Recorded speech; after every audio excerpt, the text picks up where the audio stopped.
नमस्कार, मैं अंजना। आप देख रहे हैं रुद्रपथ डिजिटल। बढ़ते हैं आज की बड़ी खबर की ओर। मनरेगा से राष्ट्रपिता महात्मा गांधी जी के नाम को हटाने से आक्रोशित कांग्रेसियों ने दिया एक दिवसीय धरना। पीसीसी अध्यक्ष दीपक बेज हुए धरना में शामिल।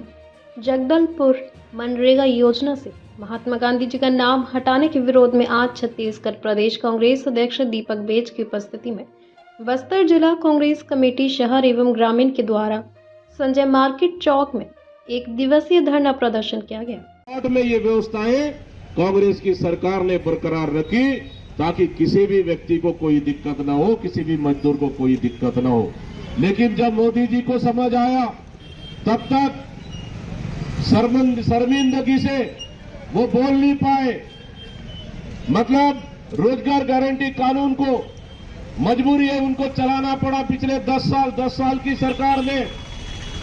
अब जब चलाए तो उसके बाद अब तो लोकसभा में तो बहुत सारी बुराइयां किए, बंद तो नहीं कर पाए, लेकिन जब इसकी अच्छाइयां पता चली तो उन्होंने 10 साल तक इसको चलाया। लेकिन उनकी मंशा तब भी साफ नहीं थी। बजट को काटते चले गए ताकि लोगों को रोजगार कम मिले। हर बजट में कटौती, हर लोकसभा में, हर पंचवर्षीय में, हर एक 1 ईयर में रोजगार की कटौती उन्होंने शुरू किया और ग्रामीण अर्थव्यवस्था पर चोट पहुंचाना शुरू किया। और साथ ही आदरणीय साथियों, इसी तरह से धीरे धीरे 10 साल के बाद 10 साल पूरा हुआ, 11 साल के टर्म में अब वो इस योजना का नाम ही बदल दिया उन्होंने। आप योजना नहीं, 10 योजना बना लो।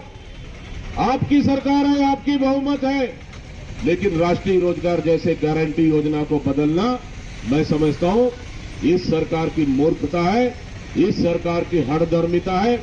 क्योंकि ये योजना सिर्फ महात्मा गांधी के नाम से बना हुआ योजना नहीं, महात्मा गांधी को ग्राम स्वराज को मजबूत करने वाली विचारधारा, महात्मा गांधी को जन जन तक पहुंचाने के लिए वाली विचारधारा और उसके नाम से बनी योजनाओं को उन्हें, क्योंकि गांधी परिवार नफरत की भावना से वो देखते, इसलिए महात्मा गांधी का नाम जुड़ा हुआ है, इसलिए योजना को बदलने का उन्होंने काम किया।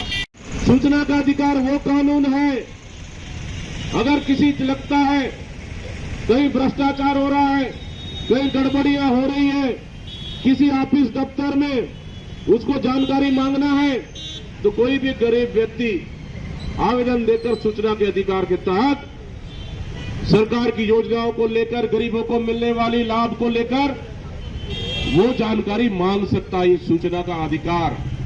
उसके बाद मध्याह्न भोजन का अधिकार, चौथा मध्याह्न भोजन का अधिकार, जो आज 1ली से लेकर 8वीं तक जो प्राइमरी स्कूल में हर बच्चों को जो आज मध्याह्न भोजन मिल रहा है, ये किसकी देन है?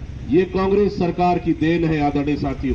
ताकि कोई बच्चे पढ़ाई से वंचित न रहे, हर बच्चे घर में अगर खाना समय में नहीं मिल पाता है तो वो स्कूल में जाकर खाना खा ले, ताकि उनको पढ़ाई जरूरी है। ये मध्याह्न भोजन का अधिकार कांग्रेस की सरकार ने दिया। शिक्षा का अधिकार कांग्रेस की सरकार ने दिया। वो शिक्षा का अधिकार हर 1 किलोमीटर के अंदर में प्राइमरी स्कूल होना चाहिए, हर 2 किलोमीटर के अंदर में मिडिल स्कूल होना चाहिए, हर 3 किलोमीटर के अंदर में हाई स्कूल, 3, 4, 5 किलोमीटर के अंदर हाई स्कूल होना चाहिए। ये शिक्षा के अधिकार कांग्रेस की सरकार ने दिया। साथ ही शिक्षा के अधिकार में वो गारंटी भी दिया कि कोई गरीब का बेटा नर्सरी से अगर पढ़ना चाह रहा है उसको 25% का आरक्षण दिया। 25%। इसमें न कोई जाति, न कोई समाज, न कोई धर्म का आरक्षण नहीं, बल्कि जो गरीब का बच्चा है अगर वो पढ़ नहीं पाता है, गरीबी रेखा है उसके पास, जाके आवेदन कर ले। उसके लिए शिक्षा में छूट का अधिकार 25% ये कांग्रेस की सरकार ने दिया। ये भारतीय जनता पार्टी को समझ में नहीं आएगा।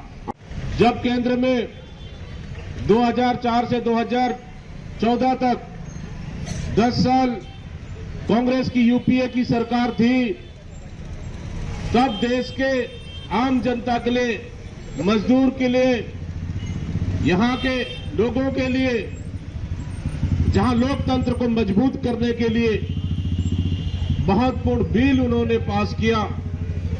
वो बिल है